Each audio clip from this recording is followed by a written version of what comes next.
y Borja Monreal Gainza, periodista y especialista en políticas públicas de innovación social. Antes de nada, muchas gracias a los ponentes por querer participar y al resto de asistentes deciros que a lo largo de esta hora y media enviaremos por el chat el formulario para la concesión de créditos. Bueno, si os parece, comenzamos con Matilde Cañelles, científica titular y después investigadora científica en el área de inmunología en el CSIC desde 2004 a 2008, licenciada en Biología por la Universidad Estatal de Moscú, doctora en Biología Molecular por la Universidad de Cantabria y postdoctorados en la Universidad de California, Berkeley y National Institutes of Health. Desde 2019, investigadora científica en el área de Filosofía de la Ciencia en el Grupo Ciencia, Tecnología y Sociedad CTS del Instituto de Filosofía del CSIC. Asimismo, es la investigadora principal en el estudio Análisis científico, filosófico y social del COVID-19, repercusión social, implicaciones éticas y cultura de la prevención frente a las pandemias. El tema que abordará hoy son los efectos sociosanitarios del coronavirus, así como las lecciones que podemos obtener para el futuro. Así que cuando quieras, Matilde. Muchas gracias. Buenos días a todos. Como os han comentado ya, pues dirijo un proyecto financiado por el CSIC sobre la pandemia del coronavirus y aunque he sido mucho tiempo investigadora básica en inmunología, ahora me dedico más a la filosofía y a temas de divulgación. Entonces os voy a hablar sobre cómo se ha enfocado el tema de la pandemia en el hemisferio norte.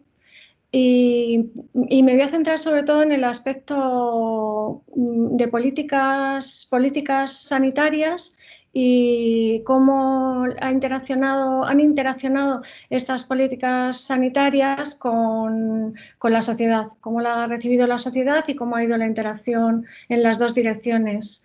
Estamos hablando de un virus que, aunque es nuevo, SARS-CoV-2, es un coronavirus, pero este tipo de virus no es nuevo en el mundo. Habíamos tenido ya epidemias anteriores, las más semejantes, la del SARS en la zona de Asia, sobre todo en China se produjo, y el MERS que se produjo en Oriente Próximo.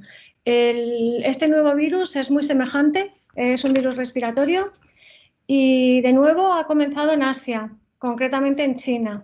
En Europa supimos del virus en enero, pero sobre todo por cómo ha funcionado la segunda oleada del virus, pues ya todos los científicos sospechamos que ya llevaba tiempo dando vueltas y probablemente estaba habiendo transmisión oculta del virus. Es lo más probable. Y después también es muy probable que el gobierno chino ocultara un poco, más que nada porque para cuando nos enteramos ya estaba en el estadio de tener que confinar.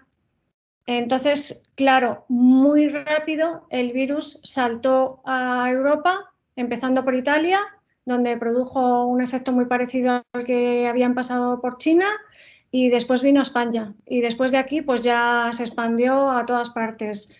El resto de Europa, Estados Unidos, Rusia, y después se fue al hemisferio sur.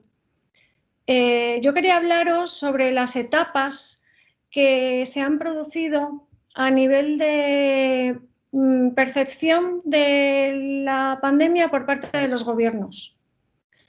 La primera etapa, pues tardan todos, sin excepción, mucho en reaccionar. Todos. ¿Cuál es la razón? La razón se puede entender. Políticamente, para un gobernante es más beneficioso ante un problema grande como este, que si no fuera una alerta sanitaria se comprendería, pero al ser una alerta sanitaria creo que este enfoque es erróneo, pero el caso es que es el que se tomó en todas partes. Se considera más beneficioso tomar pocas medidas y que el mal desaparezca, confiar en que el mal desaparezca con esas pocas medidas, que tomar medidas más fuertes y evitar el mal, pero claro, la percepción pública que va a quedar es que en realidad no hubieran hecho falta esas medidas tan fuertes y el mal se hubiera ido de todas formas. Si no estuviéramos hablando de una alerta sanitaria que ya se sabía que era muy mortífera para las personas de edad avanzada, se podría comprender, pero en este caso la verdad es que la respuesta fue demasiado lenta y en parte por eso estamos como estamos. La segunda etapa es de gran ansiedad social y de lo que yo llamo palos de ciego a nivel de gobernantes. Hay mucho desconocimiento sobre la enfermedad. Se trata de contener la expansión.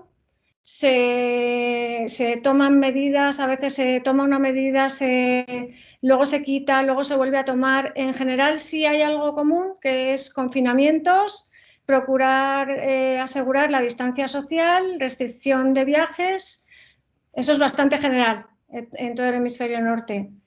La siguiente etapa ya se va sabiendo más sobre la enfermedad y la ciudadanía se va familiarizando con los términos biomédicos que se asocian con la enfermedad y que antes desconocían totalmente, que es un coronavirus, que es una PCR, que es el sistema inmunitario y cómo funciona, qué son los anticuerpos. Pues poco a poco todo esto va calando, se va entendiendo un poco mejor cómo es la enfermedad. Y la siguiente etapa, ya centrándome en el tema sanitario, es a todo el mundo, gobernantes y sociedad, le aparece la idea de una vacuna como una salvación, como algo que va a venir y va a borrar la pandemia. Pero claro, no se toma en cuenta, primero, que nunca anteriormente se había desarrollado una vacuna contra un coronavirus, primero. Segundo, desarrollar una vacuna normalmente lleva años, muchos años. Hasta ahora siempre había llevado por lo menos 10 años. Entonces, yo creo que en este aspecto se hace lo correcto, se vuelca una cantidad ingente de dinero, de medios. Se comienzan muchas vacunas a la vez en muchos países con varios enfoques distintos. Es lo que había que hacer, porque si vamos a intentar acelerar la producción de una vacuna, cuanto antes empecemos mejor. Lo que quizá no ha sido buena idea es fomentar esa ilusión de que la vacuna era la salvación, porque pues luego hemos visto que va a ser más lento de lo que habíamos pensado inicialmente. Una vez que la ciudadanía y los gobernantes comprenden que la vacuna lleva su tiempo, que hay que seguir los protocolos científicos para producirla y que si a veces se paran los ensayos, a veces luego se comienzan de nuevo y que va para tiempo, pues ponemos el foco en los medicamentos antivirales, que son pues una pastillita que tú te tomas o algo que te inyectan y que en principio te mata el virus. Esto va muy mal, va muy lento y de momento solo hay uno que parece que está entrando ya en la línea de producción, que se llama Remdesivir, pero los resultados son muy leves.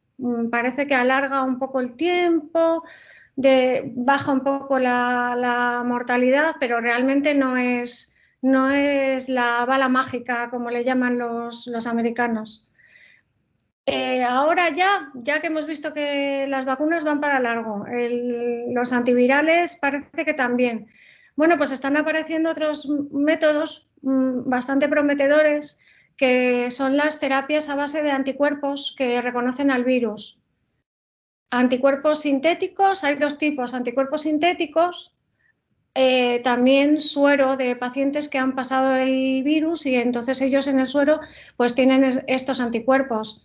De anticuerpo ya hay uno que es el que está más cerca de la producción general, está en ensayos todavía, de hecho creo que el primer humano que lo ha probado ha sido Trump, ya os contaré más adelante, pero este tiene buena pinta, pero claro, ¿hasta qué punto vamos a...? Primero, a base de suero de gente que ha pasado la enfermedad no vamos a poder tratar a todo el mundo y los sintéticos pues son bastante caros.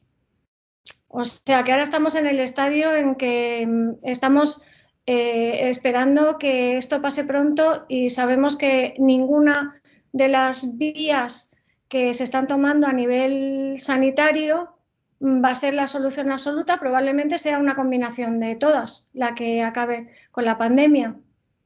Pues voy a pasar a comentaros cómo ha sido la interacción entre la respuesta político-médica y la sociedad en 3 bloques del hemisferio norte.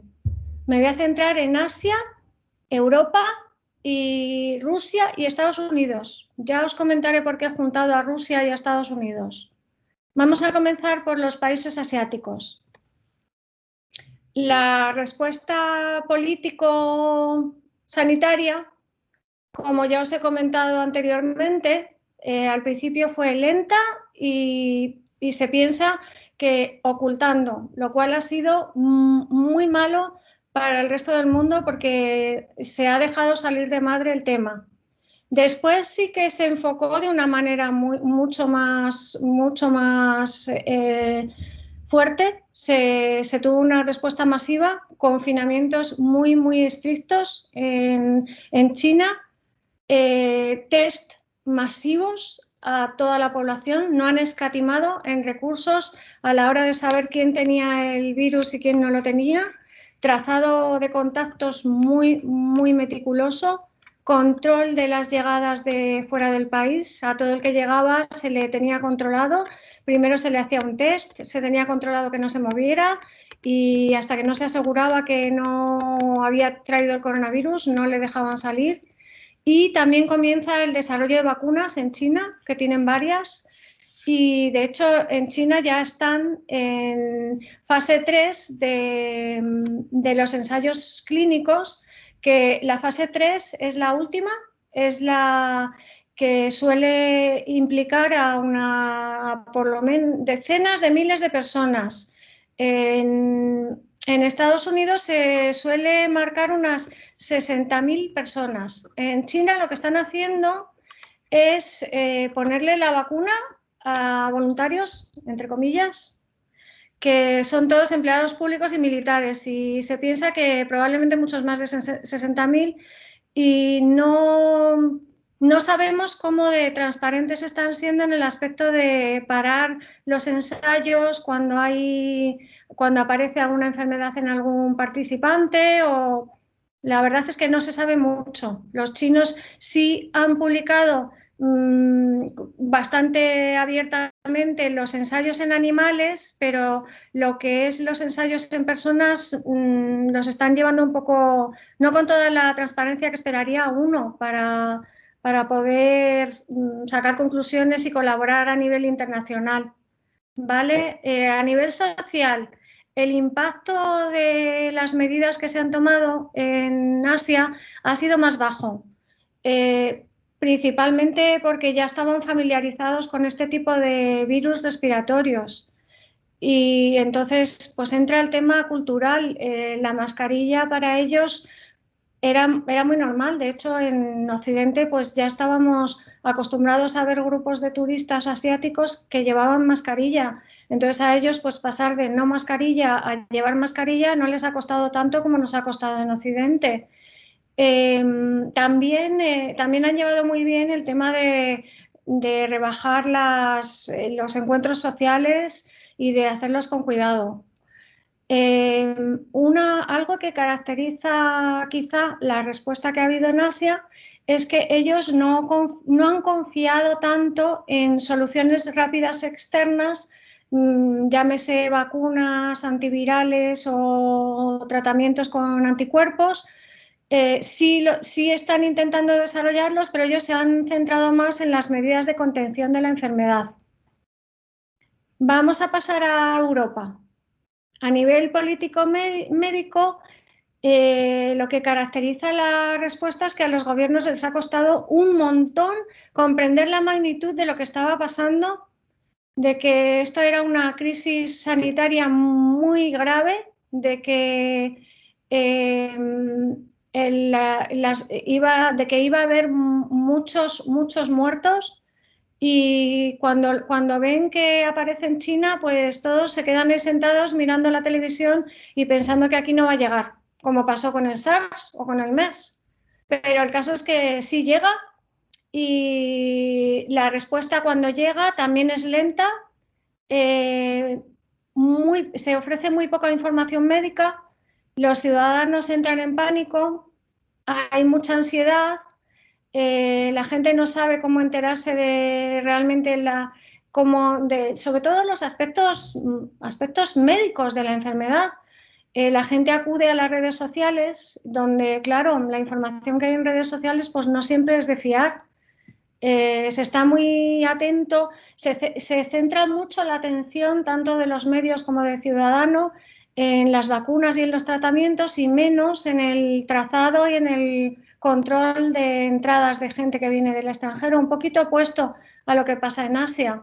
Y a consecuencia de este tipo de políticas, pues se dan oleadas de confianza y desconfianza de la ciudadanía en que se pueda conseguir una solución dependiendo de las noticias que nos llegan sobre las vacunas y los tratamientos. A nivel social, pues claro, es muy duro, los confinamientos son muy duros en Europa y los desconfinamientos pues son a veces más lentos, a veces más rápidos, pero el hecho es que en Europa estamos en medio de una segunda oleada muy fuerte, que ya empezó en España y se está extendiendo a muchos países. Pasamos entonces a la respuesta de Rusia y de Estados Unidos. ¿Por qué he juntado a Rusia y a Estados Unidos? Pues porque son dos países con gobiernos populistas. Entonces eso hace que haya muchos aspectos comunes. A nivel político-médico, inicialmente los dos son negacionistas, miran para otro lado, no asumen que el virus es peligroso ni que se deban tomar medidas serias de confinamiento, etcétera, y después les entra la locura con la vacuna. Tenemos el ejemplo de Trump, que directamente ha intentado que se adelantara la aprobación de la vacuna para que eso sucediera antes de sus elecciones. Lo demás le trae sin cuidado. Él lo que quiere es ganar sus elecciones.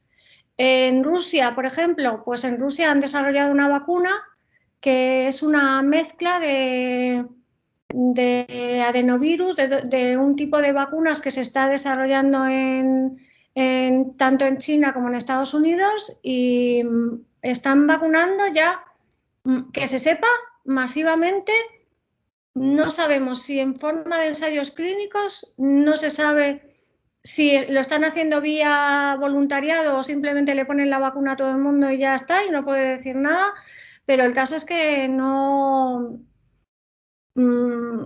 si funciona bien la vacuna, desde luego ellos serán los que irán primero, pero si hay problemas, pues también serán los primeros que tendrán problemas. Lo que no sabemos es si nos vamos a enterar de esos problemas. A nivel social, en Estados Unidos la sociedad está extremadamente dividida y si hay algo común es que hay muy baja confianza en las vacunas, que incluso cuando estas lleguen, pues según las encuestas, solo la mitad de la población se pondría una vacuna. En Rusia, como os he comentado, pues la verdad no sabemos mucho porque como hay mucha represión y la salida de información es muy baja, no sabemos qué piensa la población al respecto. Lo único que sí hemos oído es que están muy optimistas con el tema de la vacuna.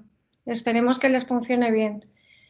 Pues ya como colofón voy a comentar lo que pienso yo que hemos aprendido de momento, porque todavía queda tiempo de pandemia. Lo primero que hemos aprendido es, claro, tenemos un montón de información sobre la enfermedad, información ya más cotejada que la que se tenía al principio. El ciudadano de a pie ya se ha familiarizado con todos los conceptos nuevos sobre la enfermedad y sobre la inmunidad contra la enfermedad, y también el ciudadano ha aprendido a evaluar las fuentes de información que lee. Han tomado más peso los medios de comunicación, que son más de fiar con respecto a otros. Otra novedad que ha sido buena es que los científicos han saltado a los medios de comunicación y eso, el hecho de ver hablar a los mismos científicos tranquiliza al ciudadano. En segundo lugar, y relacionado con esto, se respeta más al científico y se desconfía más del político. Por ejemplo, tenemos el ejemplo de Estados Unidos con Fauci, Anthony Fauci, que es la persona que lleva el tema de la pandemia a nivel médico, que es un científico extremadamente prestigioso que lleva toda la vida combatiendo enfermedades infecciosas, desde el SIDA hasta otras epidemias que han surgido en relación con Trump. Pues Fauci, la verdad es que de todas las personas que han tenido, que han estado ampliamente difundidas en los medios, siempre ha acertado con todas las predicciones que ha hecho respecto al virus. Trump, que es el gobernante, pues la verdad es que el pobre no da una. Primero decía que no había, que esto no era nada, que esto era una gripe. Después decía que no se quería poner mascarilla. Después recomendaba a la gente que tomara lejía. En fin, que se ha cubierto de gloria. Precisamente por la tardanza de los políticos en responder de modo eficiente y por sus intentos de manipular, como vemos en el caso de Trump, de intentar acelerar el desarrollo de vacunas, o de Putin de vacunar masivamente a la gente, pues el científico ha ganado más respeto con respecto al político. Otra conclusión que podemos sacar: la respuesta ha sido mucho más eficiente, eso ya no se puede negar, en los países asiáticos, donde no está habiendo segunda ola, mientras que en Europa sí estamos teniendo, en Estados Unidos también están entrando de lleno en la segunda ola. Por tanto, se debería reevaluar la respuesta que se ha dado en países no asiáticos y comprender claramente qué es lo que se ha hecho en Asia, que no hemos hecho en el resto y que nos está causando la segunda oleada, sin complejos y sin ego, y decir, bueno, pues yo creo que ellos han hecho esto bien y nosotros hemos hecho esto mal. Pues si viniera otra emergencia sanitaria de este tipo, pues igual deberíamos tomar ejemplo de lo que han hecho ellos. Otra lección que podemos sacar es que en casos de emergencias sanitarias es fundamental informar muy pronto y con mucha transparencia y con la mayor precisión posible al ciudadano. Si no, al final lo que va a pasar es que las medidas no van a tener efecto porque simplemente la gente no se va a fiar de ellas. Sería preferente que salieran los científicos y los médicos a los medios mucho antes para informar sobre la enfermedad y sobre cómo contenerla. Primero, porque son los que realmente saben, y segundo, porque van a generar más confianza en el ciudadano. Entonces, estas son las lecciones de momento. Bueno, todavía queda mucho de pandemia. Los que nos hemos mirado el tema de las vacunas pensamos que realmente vacuna para todo el mundo, pues antes del verano que viene no creemos que haya. Entonces, probablemente aprenderemos más lecciones y habrá más tiempo para reflexionar. Pues nada, muchas gracias por vuestra atención y espero que hayáis aprendido con lo que os he contado. Muchas gracias por tu intervención, Matilde. Continuamos con Javier Benaya, si os parece, que es catedrático del Departamento de Ecología de la Universidad Autónoma de Madrid. En el año 2003 impulsó la creación del Grupo de Trabajo sobre Medio Ambiente y Sostenibilidad de la Conferencia de Rectores de las Universidades Españolas, actual Comisión Sectorial de Desarrollo Sostenible, Calidad Ambiental y Prevención de Riesgos, de la cual es su secretario general desde 2009. Desde 2010 es presidente de la Asociación Científicos por el Medio Ambiente. Diseñó y puso en marcha en 1996 el programa Ecocampus de Gestión Ambiental de la Universidad Autónoma de Madrid, cuya trayectoria ha sido reconocida con varios premios. Programa Hábitat, UNESCO, Voluntariado Ambiental, Comunidad de Madrid y Ponteverde, Ayuntamiento de Madrid. Desde el año 2000 es coordinador del programa interuniversitario de doctorado en Educación Ambiental, que imparte en 9 universidades españolas. Hoy se centrará en el impacto que el coronavirus ha tenido en el medio ambiente. Así que cuando quieras, Javier. Gracias, Patricia. Encantado de compartir con vosotros este rato. Tengo la pantalla aquí enfrente y la cámara un poco lateral, así que miraré un poquito a los dos. Voy primero a compartir pantalla, porque tengo una presentación que seguro pues, las imágenes os van a resultar pues quizá más interesantes. Lo estáis viendo, ¿no, Patricia? Sí, ¿no? Sí, se ve bien. Vale, estupendo. Bueno, pues yo os voy a dar varias pinceladas. Ha estado muy bien, yo creo que la visión que nos acaban de dar del virus en concreto, porque yo lo quiero contextualizar en un sentido un poquito más amplio, ¿no? De un poquito cuál es el contexto en el que aparece esta pandemia o este problema y cuál es la situación y la posibilidad de respuesta humana ante esta situación, ¿no? Y para eso, pues, me gusta pues, contar varios símiles o varias historias.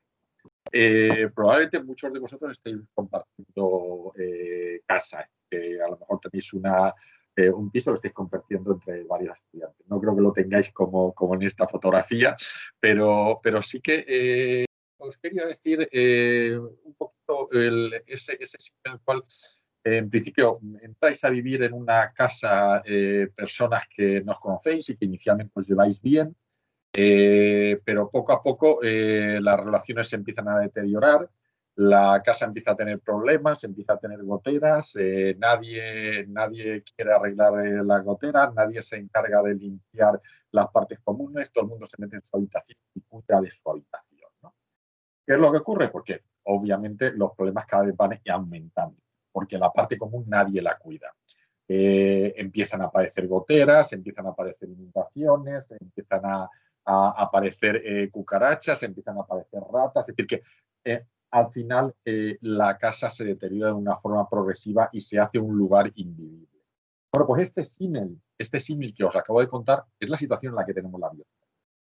El mundo en el que vivimos es un mundo que lo hemos descuidado hasta unos niveles que hace que la cantidad de problemas y que tiene esa casa común, que es la Tierra y que es la biosfera, se ha ido multiplicando y que empiezan a aparecer con síntomas de muchas tipologías. Cada vez hay más tormentas y, por lo tanto, descargan más aguas y se producen más inundaciones de forma más repentina.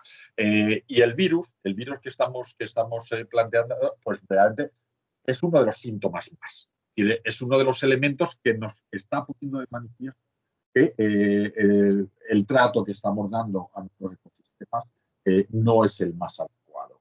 Y que, de alguna forma, cuando no cuidamos las leyes naturales del funcionamiento de la biosfera y de los ecosistemas de los cuales dependemos, pues de alguna forma pagamos un precio.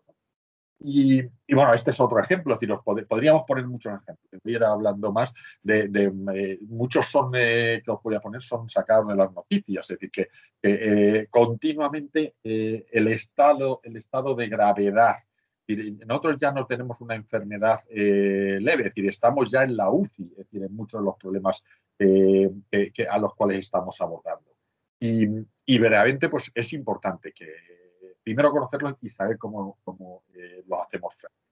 Quizá esta primera parte es todos los ambientalistas solemos ser un poco catastróficos para llamar la atención.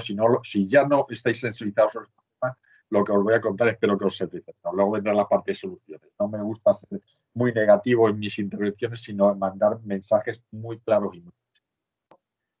Otra de las cosas que me gusta contar como previo un poquito es la historia de la humanidad, contextualizar el momento que estamos en el conjunto de la historia de la presencia de la especie humana sobre la biosfera. En este cuadro está sintetizado la historia de la humanidad.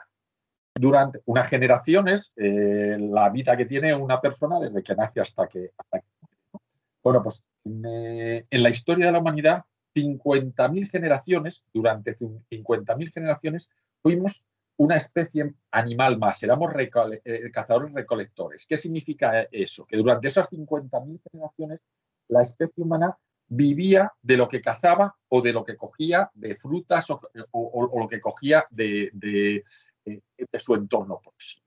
Pero dependía de su propia energía, es decir, que la relación con el entorno es una relación directa entre la energía de la especie humana en competición con las energías de otros animales o otras especies con las cuales convivía.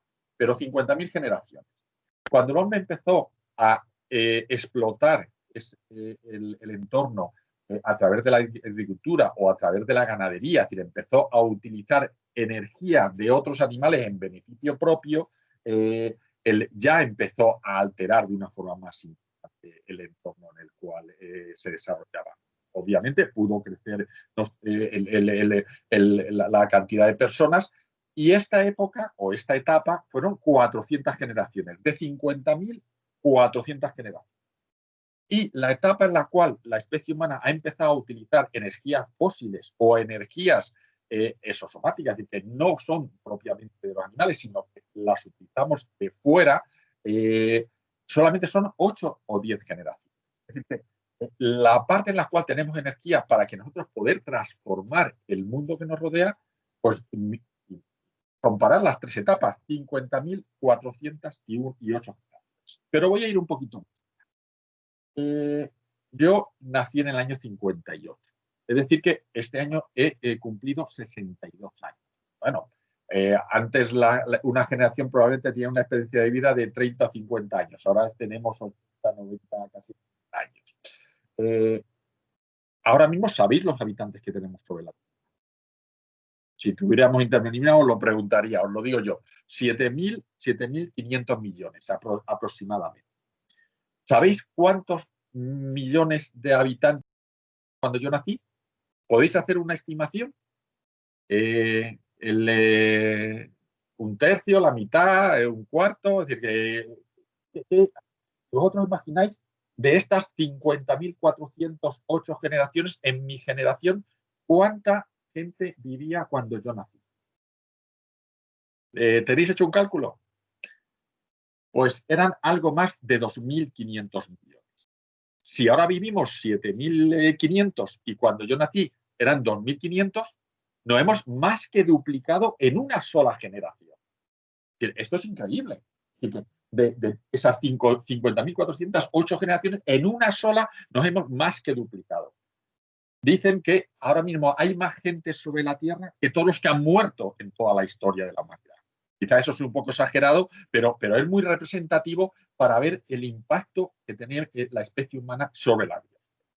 Y ligado a ese impacto, de alguna forma, está el que la capacidad de explotación de los recursos naturales de los cuales dependemos ha cambiado radicalmente. Cuando yo nací en el año 58, más del 60, casi el 70% de los recursos que utilizaban los españoles eran renovables, es decir, que cada año se reponían. Es decir, es como cuando tú tienes dinero en un banco y te dan unos intereses. El dinero se sigue manteniendo, pero los intereses se van renovando. Entonces, en el año 50 y 55, el 70% eran renovables. Ahora mismo, en la actualidad, es decir, menos del 20% de los recursos de los cuales depende la especie humana son renovables. Es decir, más del 80% son recursos que estamos consumiendo y que no vamos a dejar a nuestros hijos ni a nuestros nietos. Estamos esquilmando unos recursos que no se renuevan anualmente. Y esto es una situación que es totalmente irreversible. Quizá un ejemplo y que está puesto muy de moda en el último año es el tema del plástico. El plástico está ligado a esta energía fósil, a esta energía del petróleo. Cuando yo nací, apenas se producían 1,5 millones de toneladas, millones de toneladas de plásticos, y ahora mismo, el último dato, 2015, 300, y probablemente andamos por 400 millones de toneladas de plástico. Un recurso que obviamente no se está reutilizando y que genera una serie de problemas de deterioros eléctricos. Todo esto lo que está llevando es a múltiples problemas que están desencadenando pues, distintas enfermedades dentro del conjunto de la biosfera y dentro de los distintos países. En algunas ocasiones con mayor intensidad, en otras ocasiones con menos. Quizá otro de los temas más acuciantes es el del cambio climático. Todos pensábamos que la gran crisis que iba a ocurrir en el mundo iba a ser o una crisis climática o una crisis económica, y nos ha cogido de sorpresa esa casa común. Ha aparecido una cucaracha microscópica que no vemos y que nos está volviendo locos. ¿No? Bueno, pues todos estos problemas, de alguna forma, lo que están haciendo es que tenemos un planeta que es insostenible. Tenemos una forma de vida que no tiene futuro y tenemos un planeta en el cual, si no cambiamos la forma de vivir, detrás de esta pandemia van a venir otros problemas. Estamos viviendo en una casa que la incertidumbre es total. Si no hay una inundación, vamos a pasar frío. Si no pasamos frío, va a aparecer una nueva enfermedad o nos vamos a tener que emigrar porque es totalmente imposible vivir en esa casa. Y todos los grandes problemas a los cuales nos estamos enfrentando son problemas derivados del mal cuidado que tenemos de nuestra casa. Esto es las tasas de desaparición de las especies. No me quiero extender mucho más. Quiero ir ya a concluir esta parte y me gustaría concluir con otra noticia de periódico. No sé si conocéis a Zygmunt Bauman. Zygmunt Bauman era muerto recientemente, un sociólogo polaco que cuando vino a recoger el Premio Príncipe de Asturias, pues hizo unas declaraciones que me gustaron mucho porque definen y de forma muy clara lo que os estoy contando. Nuestros nietos pagarán la factura de nuestra orgía. O dicho de otra forma, nuestra generación, en un país occidental, la mía quizá más que la vuestra, somos quizá la primera generación que estamos viviendo mejor que nuestros padres y nuestros abuelos, pero también hemos vivido mejor que nuestros hijos. El mundo que vamos a dejar a nuestros nietos va a ser muchísimo peor que el que hemos heredado nosotros de nuestros padres y de nuestros abuelos. Por eso es importante el cambiar este. Os he puesto también, es decir, estos son las balanzas de ingresos y gastos que tiene España en los últimos 25 años. En los últimos 25 años, solamente 3 años, España ha tenido superávit. ¿Vosotros imagináis si en vuestra casa os gastáis más de lo que ingresáis? ¿Podríais aguantar 25 años de déficit en los cuales estáis gastando más dinero o estáis consumiendo más recursos de los que estáis ingresando? Es que es insostenible. La economía en España y en muchos otros países, que si vamos a Estados Unidos o en otros países, estas cosas todavía son más espectaculares. Es decir, es inviable mantener una situación de este tipo. La base de todo lo que os estoy comentando es de que el crecimiento no puede ser infinito en un mundo que es. Vivimos en una tierra que tiene unos límites muy concretos y que quien piense que podemos crecer, bien sea en población, bien sea en economía, bien sea en consumo de recursos, de forma indefinida e infinita, aquí en este dicho lo dicen, o es un marciano o es un economista. Que solamente cabe en mentes de economistas el que podamos crecer a estos ritmos, ¿no? Y esto que os estoy contando, pues no es ninguna otra cosa que la historia de la humanidad.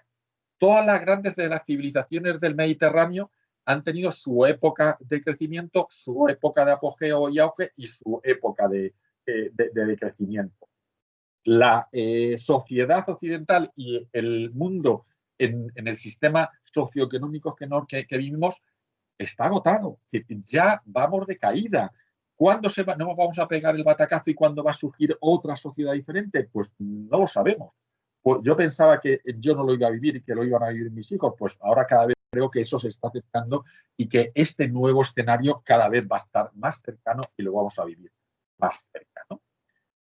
Y ya pasando a las soluciones. ¿Hay alternativas? Pues lo primero, y también saco un poco yo creo que todos habéis leído el cuento de Alicia, cuando le pregunta al gato qué camino debo seguir.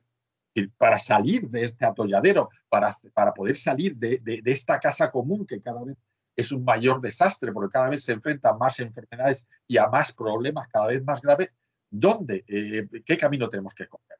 Y entonces lo que está claro es que primero tenemos que definir a dónde queremos llegar. Si no sabemos dónde queremos llegar, imaginaos que vosotros os salís de vuestra casa y os ponéis a dar vuestra con el coche o andando sin saber a dónde vais. No tiene sentido. Pero es que la sociedad actual no sabe dónde va. No tiene un norte claramente definido. Y muchas veces cuando uno no tiene claro dónde ir, es otro el que decide y el que te lleva a una dirección determinada. Y aquí, ¿dónde están los elementos de alguna forma de futuro? ¿Dónde están elementos clave en lo que yo veo que pueden ser esperanzas para hacer frente a esta situación global de pandemia y de crisis global? Uno de los elementos claves son la Agenda 2030 y los 17 Objetivos de Desarrollo Sostenible. Son los 17 grandes retos a los cuales se tiene que enfrentar la humanidad para hacer un planeta más equilibrado y más sostenible a nivel social, económico y ambiental, y también de relaciones humanas, ¿no? Yo creo que una gran ventaja de los 17 ODS, los 17 Objetivos de Desarrollo Sostenible, con respecto a los Objetivos del Milenio de 2000 a 2015, es que tocan las tres grandes patas de la sostenibilidad, o las tres grandes dimensiones para buscar un equilibrio: la dimensión social, la dimensión económica y la dimensión ambiental. Me imagino que conocéis los ODS, no os voy a contar mucho. Es cierto que mucha gente critica que no son... que hay objetivos que faltan, que hay cosas que no son lo más recomendable o no son perfectos estos ODS, pero son un paso radical al enfoque que teníamos actualmente, y son unos objetivos que están definidos por todos los países de Naciones Unidas, ¿no? Yo, en la Red Española de Desarrollo Sostenible, con la que colaboro, elaboramos informes del grado de cumplimiento por los países todos los años, y sacamos una serie de indicadores cualitativos y cuantitativos de cómo se está evolucionando. También lo estamos haciendo de las ciudades españolas más importantes, y sin duda los ODS es uno de los elementos clave. Otro de los elementos clave, la capacidad de respuesta. Yo en el año 2012 pude participar en la cumbre de Río+20 y ahí se celebró una reunión en la cual se elaboró un documento que planteaba gente resiliente para un planeta resiliente. Personas que son capaces de responder a estos cambios y a estos problemas en un planeta que también responde a estos cambios. Y este documento tenía tres grandes bloques de propuestas que yo creo que son muy importantes. Son tres elementos que nos pueden permitir hacer frente a esta situación. Primero, desde que nos levantamos hasta que nos acostamos, tomamos decisiones, cientos de decisiones. Y esas decisiones pueden ser opciones agresivas e insostenibles para el planeta, o pueden ser opciones respetuosas y sostenibles. Si cada vez que nosotros decidimos qué vamos a desayunar, qué nos vamos a vestir, qué transporte vamos a coger, optamos por opciones sostenibles, estamos contribuyendo a que el planeta se acerque a resolver todos esos conflictos y todos esos problemas. Cada vez que optamos por opciones, nos alejamos. Pero claro, el segundo paso es de que tenemos que tener esas opciones. Si no generamos una economía con opciones sostenibles, difícilmente vamos a poder escoger. Por lo cual, educamos en la sostenibilidad y ofertamos productos o formas de vida sostenibles. Y por último, aquellos que toman decisiones, sean técnicos o políticos, tienen que apostar por este modelo, porque si no, será totalmente imposible el poder avanzar, ¿no? Todo esto que os estoy contando, hay ejemplos de que funciona. El protocolo de Montreal de control del agujero de la capa de ozono se firmó ya hace bastantes años, hace unos 30 años, y lo firmaron 197 países, y se ha conseguido eliminar el 100% de los gases que generaban este impacto. Por lo tanto, si nos ponemos de acuerdo, los países se pueden poner de acuerdo para resolver un problema. Entonces, si ya ha ocurrido una vez, ¿por qué no podemos intentar plantearlo para otra vez? Si vamos unidos, conseguimos mucho más que si cada país va por su cuenta. Lo mismo, yo trabajo en la Antártida. La Antártida es el único continente que está gobernando por múltiples países. No hay ningún propietario de la Antártida. Es el único país que no se, el único continente que no se está explotando su territorio. Es un continente dedicado a la paz y a la ciencia. Es decir, los países se han puesto de acuerdo también para llegar a objetivos comunes positivos. Por lo tanto, también es un buen ejemplo de que podemos hacer cosas interesantes. Y sin duda, muchas veces el prevenir las enfermedades es mejor que curarlas. Si nosotros conservamos la naturaleza, probablemente muchos de esos virus que están en la naturaleza bien equilibrados y en un entorno que los integra sin ningún problema, si destruimos la naturaleza, no solamente tiene el coste de destruir la naturaleza, sino que luego resolver los problemas que nos ha generado va a ser muchísimo más costoso, ¿no? Y para acabar, pues de alguna forma deciros que vosotros también podéis poner una gotita de arena en estas propuestas.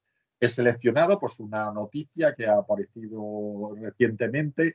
Filipinas aprueba una ley que obliga a los estudiantes a plantar 10 árboles para poder graduarse. Oye, pues qué idea tan genial. Es decir, que para graduarse tuvieras que hacer alguna buena acción para contribuir a que el mundo que vamos a dejar a nuestros hijos sea más sostenible, sea más respetuoso, sea con menos problemas y sobre todo con menos virus como el que ahora nos ha tocado lidiar y que probablemente vendrán más después de. Pues muchas gracias. Un poquito rápido, pero estas pinceladas os las quería dar para que tuvierais una contextualización de lo que nos ha contado Matilde, más centrado en el virus, de lo que es el contexto ecológico en el cual se podemos enmarcar los problemas que estamos viviendo en la actualidad. Muchas gracias, Javier. Me han preguntado por el chat si habría alguna forma de enviar las diapositivas que acabas de utilizar. Si te importaría enviarlas. No hay ningún problema, os las envío. Pues se pueden enviar por el chat, hay una opción de adjuntar archivos, ¿vale? Si eres capaz de enviarlo. Sí, ahora. Vale, genial, muchas gracias. Bueno, pues finalmente acabamos con Borja Monreal, que es autor del libro Ser pobre y premio Benito Pérez Armas de novela por El sueño eterno de Kianda.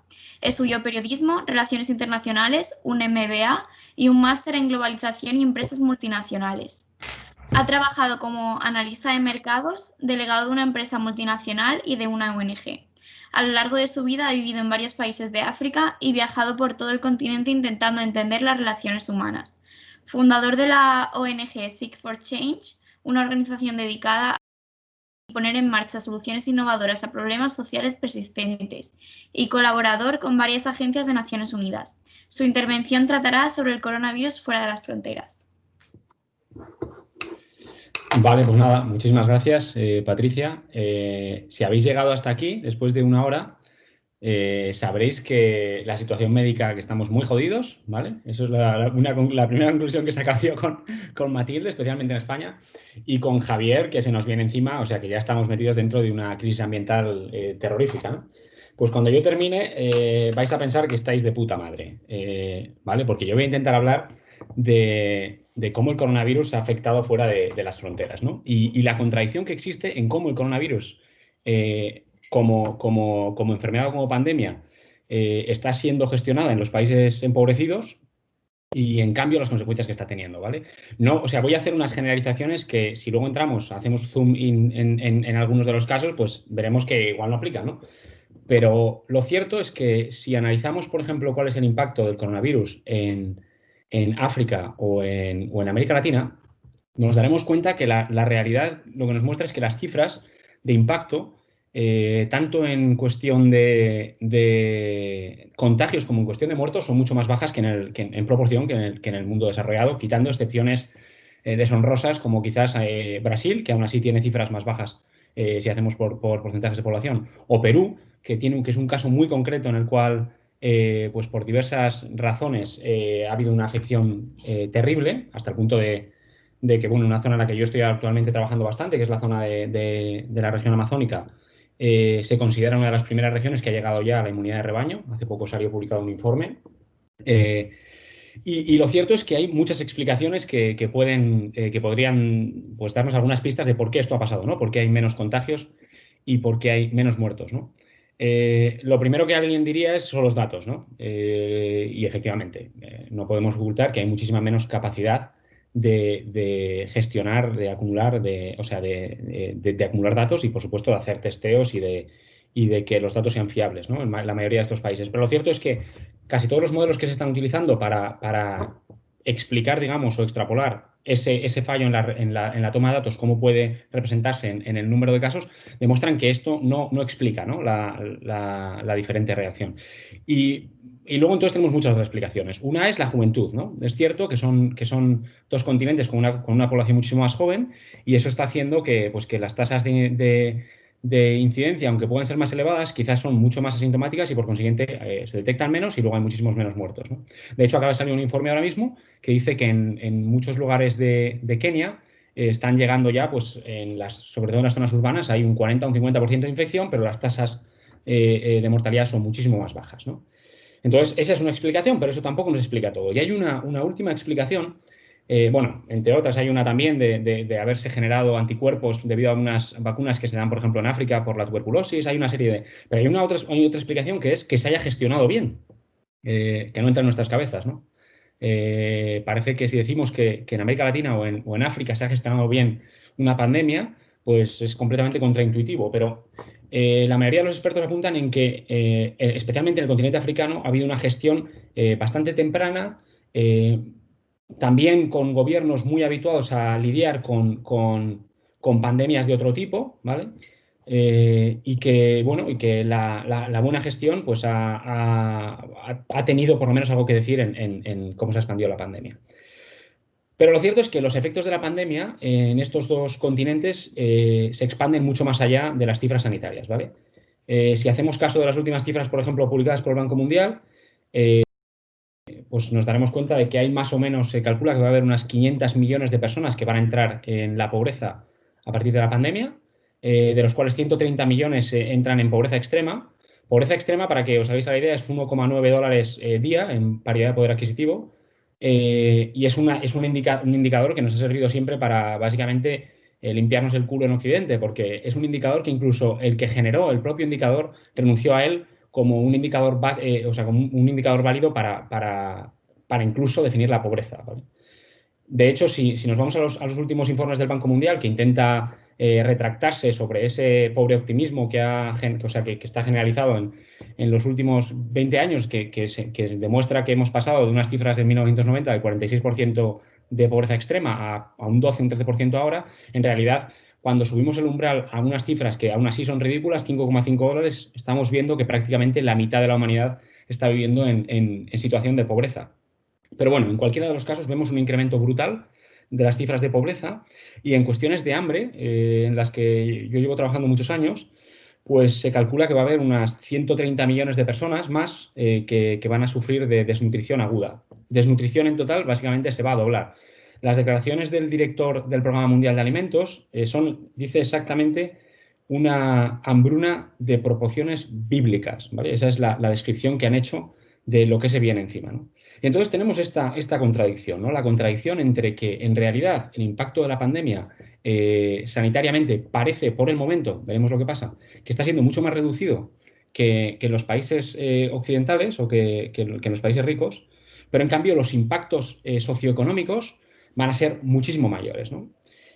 Y bueno, la respuesta parece obvia de por qué, ¿no? Pero a mí me parece que es muy interesante y ha salido publicado hace unos días por Richard Horton, que es el editor de The Lancet, que ahora mismo es una de las publicaciones un poco de referencia, que hay muchas otras, ¿no?, en cuestiones médicas en el Reino Unido, que ha empezado a definir el COVID-19 no como una pandemia, sino como una sindemia, ¿no? Es un término que se acuñó ya hace bastantes años, que aúna las palabras sinergia y pandemia, ¿vale? Y que la definen como la interacción de un patógeno con un contexto social y ambiental adverso. Y esto a mí me parece interesante, no tanto quizás por la cuestión médica, sino porque me permite explicar el impacto que la pandemia tiene en realidad y cómo lo tiene a lo largo de la sociedad. Nos han vendido desde el inicio de la pandemia, y todo el rato nos lo han repetido, y nuestros políticos lo han dicho por activa y por pasiva, que el virus no tiene, el virus no entiende de colores, no entiende de razas, no entiende de clases, no entiende de lugares, ¿no? Y es una mentira como la copa de un pino. El virus no lo entiende. Pero lo cierto es que la interacción del virus con esos factores sociales y ambientales adversos tienen una incidencia completamente diferente en función de los mismos, ¿no? Y eso lo estamos viendo cada vez, lo tenemos cada vez más claro. Al principio empezaron a surgir algunos datos de cómo el virus afectaba en minorías étnicas. Los primeros estudios surgen en Estados Unidos. Pero en cuanto empezamos a hacer análisis espaciales, nos damos cuenta de que si cruzamos vulnerabilidad, pobreza, minorías étnicas, la correlación entre incidencia del virus y especialmente mortalidad es prácticamente perfecta. Si eso no es causalidad, lo veremos, pero lo que está claro es que hay una incidencia brutal entre los índices de pobreza y de vulnerabilidad y los índices de mortalidad, ¿vale? Y esto lo que demuestra es que la pandemia, en realidad, el problema de la pandemia no es un problema en sí mismo los países empobrecidos, sino que las consecuencias que está teniendo y la capacidad de resiliencia que tienen las personas para adaptarse a una situación socioeconómica como la que ha provocado la pandemia, esa sí que va a ser de proporciones bíblicas, ¿vale? Y cuando hablamos de esto, entonces, ahora voy a entrar un poco más en el tema que nos ha convocado aquí. Cuando hablamos de esto, en realidad lo que estamos hablando permanentemente es de justicia social. Es decir, lo que estamos hablando es que, que este virus lo que ha hecho es acelerar o potenciar, exacerbar aquellas diferencias que todas las personas tienen por factores externos a sus decisiones, por el lugar donde han nacido, por el color, por su género o por factores completamente indeterminados. Es decir, lo que ha hecho el COVID es exacerbar todo aquello que está vinculado a la injusticia social que gobierna en mayor o menor medida en nuestro planeta, ¿vale? Y entonces voy a entrar un poco en esas respuestas, ¿no? Y voy a entrar de manera muy rápida, me vais a permitir que pase un poco por encima. Si en algunas cosas, como os digo, generalizo, pues si queréis luego en las preguntas, pues podemos detenernos. Pero voy a hablar primero de esas respuestas políticas y económicas y luego voy a intentar ir de lo más macro a lo más micro en cuanto a respuestas sociales, ¿vale? Voy a hablar de respuestas políticas y económicas, no voy a hablar de respuestas políticas y después de las económicas, ¿vale? Y esto es una cuestión que creo que es muy importante destacar, porque la economía solo se separa de la política a finales de los años 70, ¿vale? Entonces, para mí, la economía, si no tiene en cuenta las diferencias, los balances de poder que existen dentro de las sociedades, entonces no tiene mucho sentido. Por eso yo voy a hablar de economía política, y por consiguiente creo que es importante que cada vez que hablemos de economía hablemos de política, y cuando hablemos de política hablemos de economía, ¿vale? Voy a hablar primero a nivel macro, ¿vale? A nivel macro hay una serie de iniciativas que parecen ahora mismo irrenunciables y que el COVID ha hecho que se pongan de manifiesto de una manera que es prácticamente incontornable. La primera es el alivio a la condonación de la deuda, ¿vale? Desde el año 2008, los países empobrecidos, más empobrecidos, los países menos adelantados, clasificación del Banco Mundial, dedicaban a la deuda el 3,6% más o menos de sus presupuestos. En el año 2018 dedicaban el 10%. Después del COVID se calcula que van a llegar al 14%, ¿vale? Y me diréis, bueno, pero esta solicitud de condonación de la deuda, pues parece, o de alivio de la deuda, no sé, parece un tanto extrema. Bueno, pues ya incluso el Banco Mundial y el Fondo Monetario Internacional ya están haciendo recomendaciones en ese sentido, porque en la mayoría de los casos, en algunos casos hay que analizar toda la deuda, pero en la mayoría de los casos son deudas ilícitas, es decir, adquiridas por gobernantes para propósitos que nada tenían que ver con el bien de sus gobernados, ¿no? Y en otros casos han sido, y en muchos, deudas abusivas. Habrá otras, por supuesto, hay otro porcentaje que se calcula más o menos un 40% que no, que son deudas legítimas. Entonces, el primero es el alivio y la condonación de la deuda. Vamos, como os digo, de lo macro a lo micro. El segundo, y creo que es absolutamente, o sea, es como el elefante en la habitación que nadie quiere mirar y que nadie quiere ver, son los flujos ilícitos, ¿vale? Los flujos ilícitos son todos aquellos capitales que salen de los países empobrecidos, que salen por diferentes vías, pero que salen de manera ilegal y, por consiguiente, huyendo de los impuestos en sus países y descapitalizando los países de origen. Y que salen por vías, básicamente, que son vías de legalización que se permiten en los países desarrollados, ¿vale? En los países ricos, ¿vale? Diréis, bueno, pero los flujos ilícitos son muy elevados. Bueno, pues los flujos ilícitos en muchos países, especialmente en África, superan la inversión extranjera directa. En países como Mozambique, Malawi o Zambia, Mozambique y Malawi especialmente será uno de los países más afectados en el crecimiento por hambre, supone más del 45% del comercio exterior de estos países. O sea, estamos hablando de números absolutamente desproporcionados, ¿vale? Y son flujos que surgen con la connivencia de bancos, del HSBC, de los bancos que conocemos, ¿vale? Y que se permiten porque generan negocios fuera de los países empobrecidos. Esta es una de las segundas medidas que es absolutamente incontornable. La tercera, y que creo que en realidad es una especie como de llamada en el desierto, se van de la misma manera que estamos viendo la mayor intervención pública desde la Segunda Guerra Mundial, se van a necesitar fondos inusitados de ayuda al desarrollo para reconstruir los países en la era post-COVID, ¿vale? Esto, obviamente, ahora mismo parece una quimera porque la primera reacción de los fondos de cooperación al desarrollo en momentos de crisis es desaparecer del mapa, ¿no? Lo vimos en la última crisis, en España se recortó el 70% de los fondos de la ayuda en el año 2008, desde el año 2008. Y esta misma reacción se produce en cadena en los países de la OCDE. Pero bueno, la realidad es que es una de las respuestas políticas y económicas que hacen falta, ¿no? Si saltamos de la esfera internacional a la esfera nacional, la realidad es que vemos que todas estas cuestiones de pobreza y de hambre, utilizando estos dos como dos proxies interesantes o importantes a la hora de analizar los impactos de la crisis del COVID, en realidad también son cuestiones políticas y económicas, ¿vale? No es casualidad que en los países, si nos aproximamos a la fotografía de la mayoría de los países donde suceden estas cosas, las regiones donde pasan son regiones en las que existen algún tipo de cuestión política de fondo, ¿vale? Si hablamos en Guatemala, por ejemplo, por poneros un caso de Latinoamérica con una alta incidencia de desnutrición, pues nos daremos cuenta de que toda la desnutrición ocurre en las zonas mayas donde se produjo el genocidio.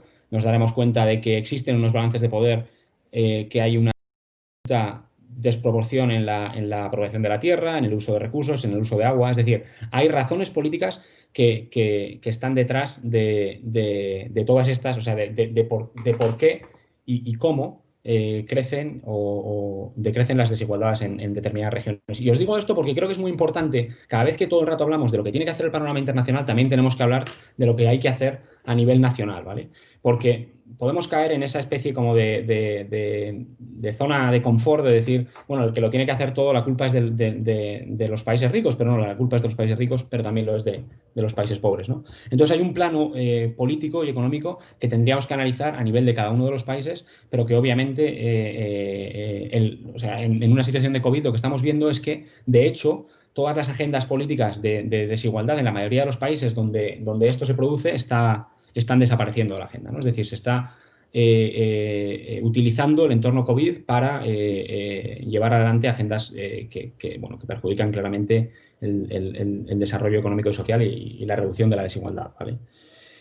Y aquí, si queréis, podemos entrar en países y regiones en el debate, ¿no?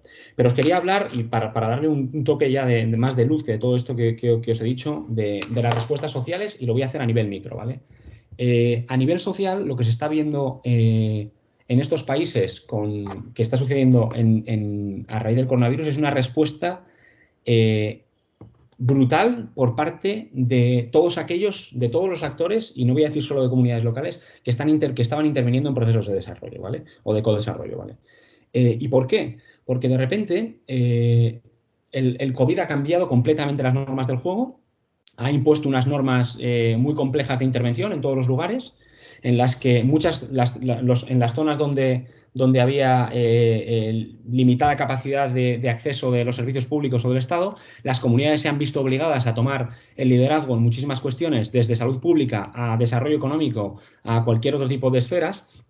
Y los actores paraestatales o los actores no estatales que estaban rodeando estas comunidades se han visto obligados a reinventarse, ¿no? Y los procesos de innovación que están surgiendo a nivel de base en los países empobrecidos son dignos de mención, ¿vale? Y esto para mí es un poco algunas de las claves de por dónde pueden ir los cambios, por dónde se pueden generar los cambios en la respuesta a esta pandemia y cómo esos cambios que se están produciendo a nivel aislado y local se podrían escalar, ¿vale? Y para mí, que esto es un poco mi matraca de casi permanente últimamente, que es a través de los procesos de la innovación social, ¿vale? Y entonces voy a entrar, 5 minutos en contaros algunos ejemplos y en qué me refiero cuando hablo de procesos de innovación social, ¿vale?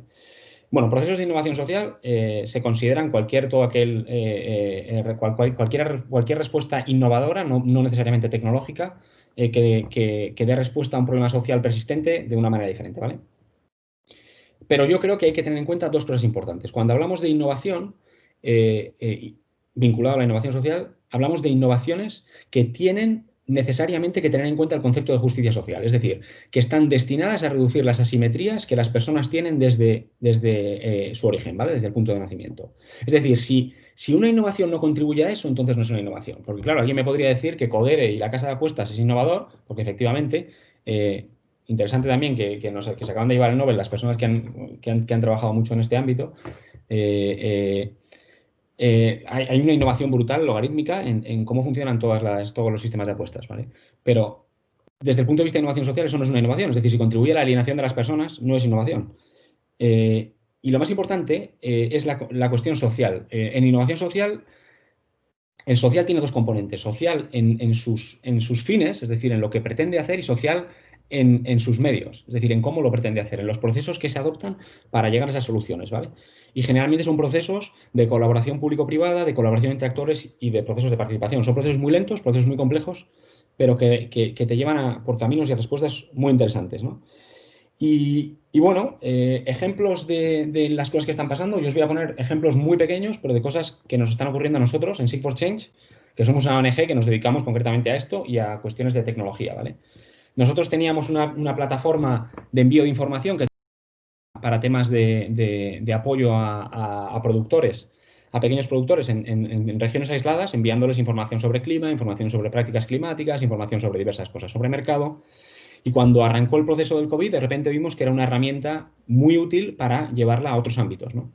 Bueno, pues todas las puertas que habíamos tenido cerradas para entrar en sanidad, por ejemplo, se nos abrieron todas en el proceso del COVID, ¿no? Y de repente ahora estamos trabajando junto al Sistema Nacional de Salud de Guatemala, en todas las regiones aisladas, para enviar información sobre el COVID. Tenemos un programa entero de consejería, de acompañamiento a través de una plataforma móvil, por SMS, por voz, por WhatsApp, a madres embarazadas, o sea, a mujeres embarazadas y a madres en lo que se llama la ventana de los 1000 días, que es el proceso en el que un bebé desarrolla pues su capacidad física y neuronal desde el momento de la concepción hasta que tiene 2 años, y donde la desnutrición es más clave y donde genera más afecciones. Entonces tenemos un programa entero de acompañamiento telemático a mujeres embarazadas y a madres. Estamos trabajando también con la misma plataforma en gestión de violencias, ¿vale? En cómo responder y dar respuesta a violencia de género en zonas aisladas, que se ha incrementado sustancialmente por el COVID. Tenemos un proyecto junto a Acción contra el Hambre para la detección de la desnutrición a través de fotografías y con unos sistemas de pagos para intentar descentralizar los sistemas de atención a la desnutrición. Y todos estos proyectos, que muchos de ellos estaban en cartera de organizaciones como la nuestra, el COVID de repente ha supuesto una oportunidad brutal porque se ha acelerado tremendamente la capacidad y la necesidad de colaboración de los agentes, ¿vale? Entonces, yo creo que una de las cosas interesantes que se va a producir a nivel de la era post-COVID es todas estas iniciativas que están surgiendo, en principio forzadas un poco por las circunstancias, pero que están tejiendo muchas redes de relación entre comunidades locales, agentes de desarrollo, gobiernos y universidades, ¿no? Y que han empezado a tener que romper completamente con los mecanismos de intervención tradicionales, ¿vale? Y en este sentido, y ya para terminar, creo que es importante también destacar el hecho de que es muy posible, y esto yo quiero creerlo y lo creo, de que los países empobrecidos tengan también una capacidad de salida de la crisis probablemente más rápida de la que están teniendo los países ricos, porque han pasado unas primeras olas con probablemente mayor número de contagios, aunque sean indetectados, pero la imposición de salir a la calle para seguir con la vida ha hecho que esas comunidades salgan, se infecten. Por ejemplo, tenemos los casos, como os decía, de la Amazonía, y ahora mismo se han abierto las economías muchísimo más por necesidad de lo que se están abriendo en otros países, ¿no? Entonces es posible que los países empobrecidos sí tengan esa oportunidad de salir de la crisis en V, ¿no? Que ha desaparecido ya de la agenda de los países ricos. Y de hecho eso se está viendo también en la inversión interna, ¿no? Se está viendo, UNIDO acaba de publicar un informe de que la inversión interna en industria, por ejemplo, está creciendo en los países, o sea, en los países empobrecidos, cuando, por supuesto, la inversión extranjera ha desaparecido y ha caído en picado, ¿no? Entonces, hay una oportunidad, yo creo, de juntar todos estos actores que están trabajando a nivel pequeño y de generar experiencias que puedan escalarse y contribuir, digamos, a una transformación a nivel más sistémico en las sociedades, ¿no? Y bueno, yo creo que ese es el lado positivo, ¿no? De lo que la pandemia está dejando a su paso, que obviamente si lo analizamos en su globalidad, pues, y yo personalmente, que estoy muy vinculado a muchos países, hasta hace 2 meses, o sea, hasta hace 4 o 5 meses estaba continuamente viajando, pues es muy negativo, ¿no? Pero creo que hay ciertas imágenes que nos pueden inducir a pensar de otra manera. Así que nada, muchísimas gracias y abierto a vuestras preguntas. Muchas gracias, Borja, y muchas gracias a los tres. Acaba de el formulario para el tema de los créditos. La concesión de estos créditos se llevará en base a las personas registradas en el form y se darán en marzo, así que cuando acabemos las 16 conferencias. Así que ir rellenándolo y si queréis ir haciendo ya las preguntas y podéis poner al lado a quién va dirigida, a cuál de los 3 ponentes va dirigida, si tenéis alguna preferencia en especial. Así que esperamos vuestras preguntas y os vamos dando paso.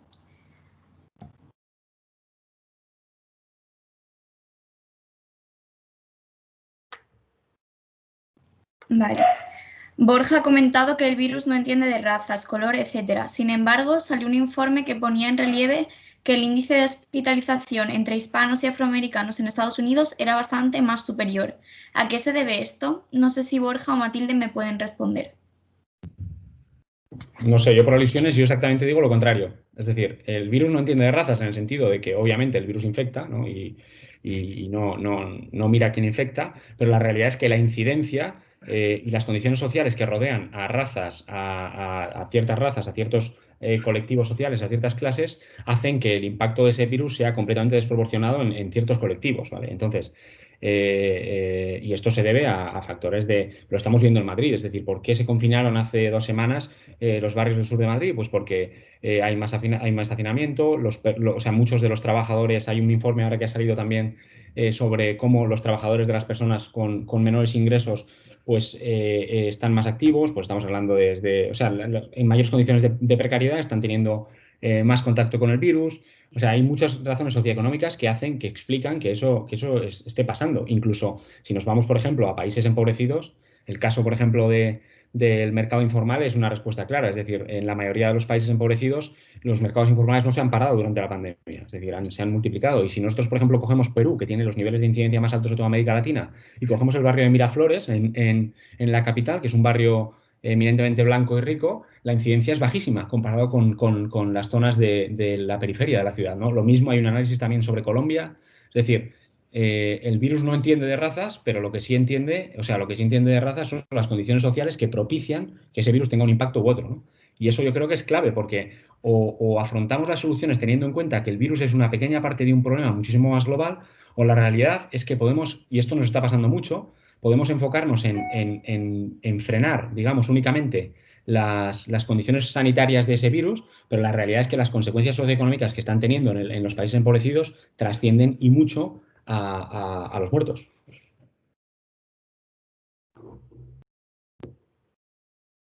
No sé, Matilde, si quieres comentar. Sí, yo estoy de acuerdo, que realmente aquí es mucho más importante las condiciones socioeconómicas y muchas veces también el factor cultural. Y el factor cultural, pues, no se puede, lo puedes asociar con lo que quieras, pero sí. Yo no hablaría de razas, hablaría de factores socioculturales y económicos. Y una cosa importante que aquí ponen, creo, está poniendo, entonces el impacto lo determinan factores económicos o biológicos. Bueno, la realidad es que incluso factores sanitarios están condicionados por muchos de los factores socioculturales de los que habla Matilde. Es decir, si hablamos de obesidad, si hablamos, por ejemplo, altos índices de obesidad en poblaciones con menores ingresos, altos índices de enfermedades cardiovasculares, también en colectivos de bajos ingresos. Es decir, que el problema de todo esto es que esos factores socioculturales influyen determinantemente en las condiciones físicas de las personas y, por consiguiente, en su capacidad de respuesta. Vale, muchas gracias. Te preguntan también a ti, Borja. Te pregunta Pablo Paino, ¿a qué se debe exactamente el aumento de la pobreza extrema en naciones no desarrolladas? ¿Es el coronavirus en sí y las muertes que produce? ¿O es la cuarentena que restringe la actividad económica y la posibilidad de adquisición de recursos? No, está claramente provocado por el parón de la economía. Es decir, tú piensas que, por ejemplo, en un país como Guatemala, más del 70% de la población depende del mercado informal, ¿vale? Eso quiere decir que todos los días tiene que salir a la calle para ganarse el pan. Y esto te estoy hablando de Guatemala porque lo tenemos más cercano, pero si hablamos de Benín, de Togo, de Congo, pues estaremos hablando del 80, 85 hasta el 90%, ¿eh? Que creo que el país donde más gente depende del sector informal es Benín, y creo que llega al 93%. Entonces, estamos hablando de que prácticamente toda la población está buscándose el pan día a día. Sí, claro, si hay un parón absoluto en la economía, si hay restricciones a la capacidad de la gente de ganarse el pan, pues lo cierto es que se aumenta la pobreza extrema. También es verdad que incluso en algunos países se han tomado medidas de que no se permitía a la gente ni siquiera ir a las zonas de cultivo. O sea, imagínate las consecuencias que esto ha tenido, ¿no? Entonces, es más debido a una paralización pero la paralización es global, es decir, hay una paralización de la economía a nivel nacional, a nivel global, y luego también hay una realidad. La intervención de las agencias que trabajan, ahora le acaban de dar el Premio Nobel de la Paz, el que me quería asignar Patricia a mí, creo, cuando ha leído mi currículum. Se lo han dado al Programa Mundial de Alimentos, ¿no? El Programa Mundial de Alimentos ha estado prácticamente incapacitado de intervenir en muchos lugares, ¿eh? O sea, la intervención sociosanitaria en muchísimos países está siendo súper difícil, ¿no? Con las restricciones del COVID, ¿vale? O sea, que es mucho más debido a la parálisis económica que al impacto de la pandemia. Muchas gracias, Borja. Ahora Alessandra tiene una pregunta para Matilde en relación a un comentario que hizo. ¿Cuál cree que son algunos de los errores más grandes que cometemos al tratar de comprender el virus quienes no tenemos conocimientos científicos especializados? O si considera que hay algo en nuestro comportamiento, sea el individual o el obligatorio, que a nivel científico es inefectivo o incluso irresponsable. Muchas gracias. Es una pregunta muy buena. Bueno, primero voy a contestar a la primera parte de la pregunta, que es qué es lo que le cuesta más comprender a una persona que no ha estado nunca en contacto con conocimientos sobre virus y sobre cómo se pelea contra ellos. En mi experiencia, lo que más ha costado comprender, y yo lo entiendo porque yo soy inmunóloga y he estado 20 años trabajando como inmunóloga, y os digo que yo todavía no comprendo al 100% el sistema inmune. Entonces, esa es la parte, o sea, de repente nos hemos visto con una situación en que cada ciudadano debería saber más sobre cómo el cuerpo se defiende de una infección de lo que nos enseñan y de lo que realmente sabemos. Entonces, eso ha sido un proceso muy largo, ha costado mucho, pero, ostras, me quito el sombrero, que realmente ya casi cualquier persona con la que hablas sabe lo que es el sistema inmunitario, sabe lo que es la memoria inmunológica, sabe lo que es la inmunidad de manada, como le llaman, o inmunidad colectiva. No me gusta lo de la manada. Entonces, realmente ha sido complicado, pero esa parte yo creo que la gente la ha adquirido bien. También los medios los medios de comunicación han hecho un papel muy bueno. Ahora, el otro tema, el tema de los errores cometidos. Yo pienso que hay un error fatal que se ha cometido con este tema, y todavía estamos los científicos discutiendo si ha sido cuestión política o cuestión científica. Cuando comenzó la pandemia, se daba por supuesto que el virus se transmitía en forma de gotículas. ¿Qué significa esto? Que tú toses y salen gotitas de tu boca y esas gotitas se depositan en superficies y tú te contaminas cuando tocas esas superficies. Esto lo decía todo el mundo. O sea, no es que el ciudadano de a pie estuviera equivocado. Es que esto lo decía hasta hace muy poquito, lo decía la OMS, la Organización Mundial de la Salud, lo decían todos los ministerios de sanidad. ¿Por qué hubo este error fatal, a mi parecer, que ha durado durante meses? Porque no es así. El virus se transmite por aerosoles. ¿Qué significan los aerosoles? Que tú, cuando pensamos en aerosoles, tenemos que pensar en humo. Tú toses y entonces sueltas humo y ese humo se queda flotando y se va a quedar, y si hay muchas personas en una habitación que están tosiendo, o que están hablando alto, o que están gritando, o que están cantando, eso se va a expandir por toda la habitación. Si la habitación está cerrada, se va a quedar encerrado en la habitación y va a ser mucho más fácil que el que entra en la habitación se contamine. Entonces, ¿por qué la OMS ha tenido esa resistencia enorme? Porque todos los científicos estaban presionando diciendo, nosotros pensamos que esto no se puede explicar solo por gotículas, que aquí tiene que haber aerosoles. Pues probablemente la razón era simplemente inercia, que hasta ahora, cuando había habido pandemia, se transmitían por gotículas, lo de los aerosoles no les entraba en la cabeza, y lo segundo, un poco de resistencia, porque las connotaciones eran muy fuertes. O sea, realmente es mucho más peligroso un virus que se transmite por aerosoles que uno que se transmite por gotículas. Entonces, ese es el error fundamental que se ha cometido, y que quizá, como decía Borja, quizá eso también es un aspecto que ha hecho que tenga más incidencia en el mundo occidental, donde se vive más en edificios con aire recirculante, con pisos muy pequeñitos, etcétera, mientras que en otros sitios pues igual tienen casas que están de por sí, porque no cierran bien, porque no tienen ventilación, pues están más ventiladas las casas. Entonces, ahora mismo eso es con lo que nos vemos.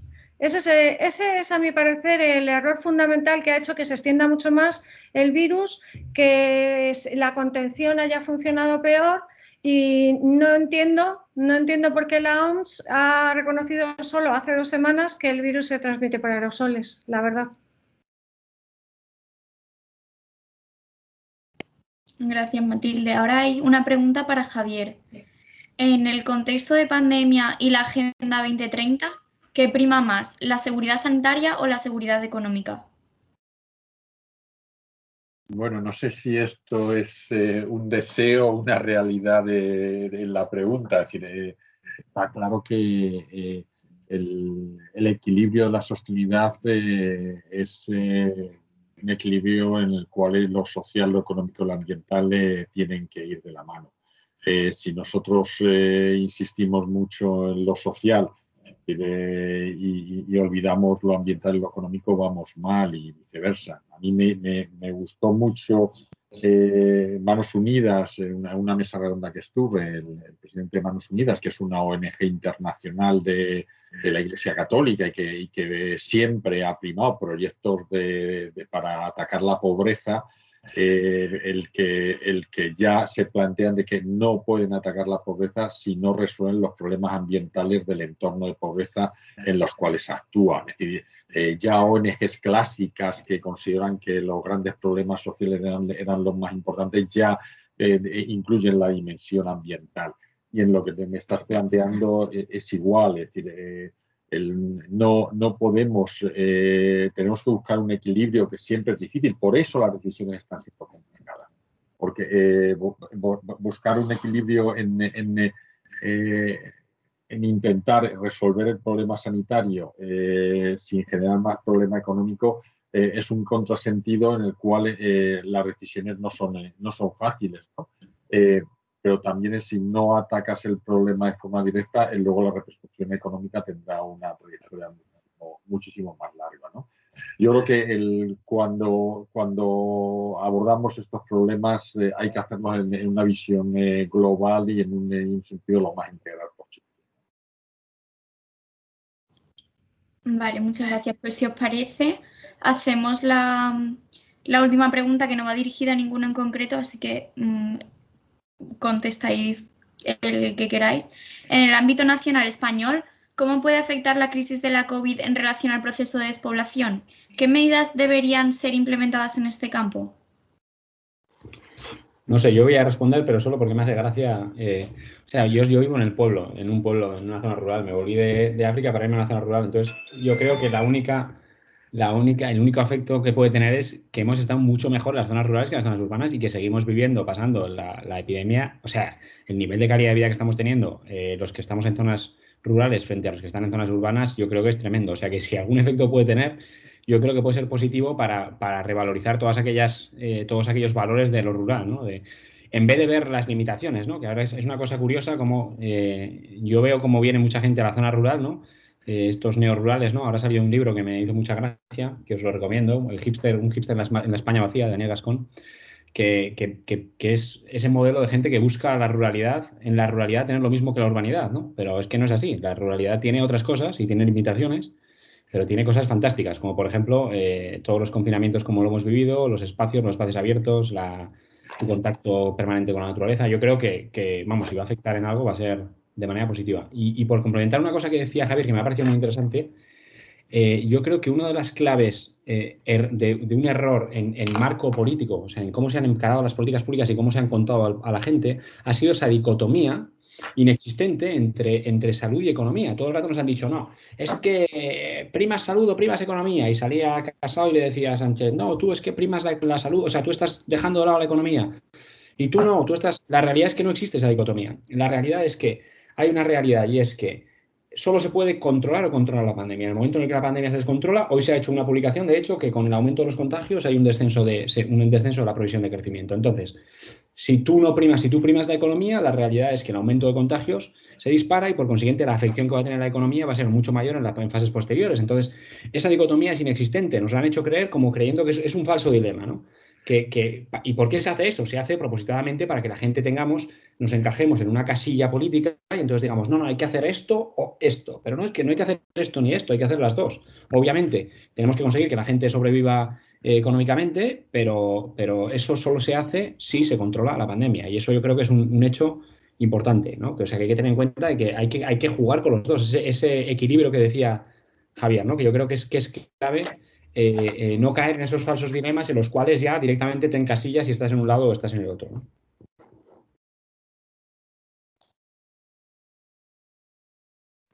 No sé si alguno tiene algo más que añadir o...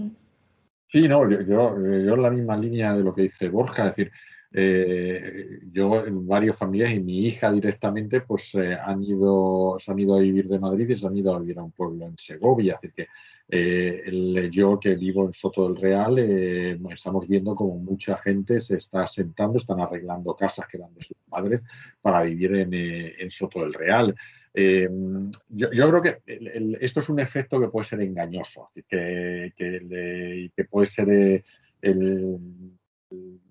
de corta duración, pero yo creo que es interesante. Yo creo que es interesante el que por primera vez se empiece a valorar que vivir en un pueblo tiene ventajas con respecto a vivir en una gran ciudad.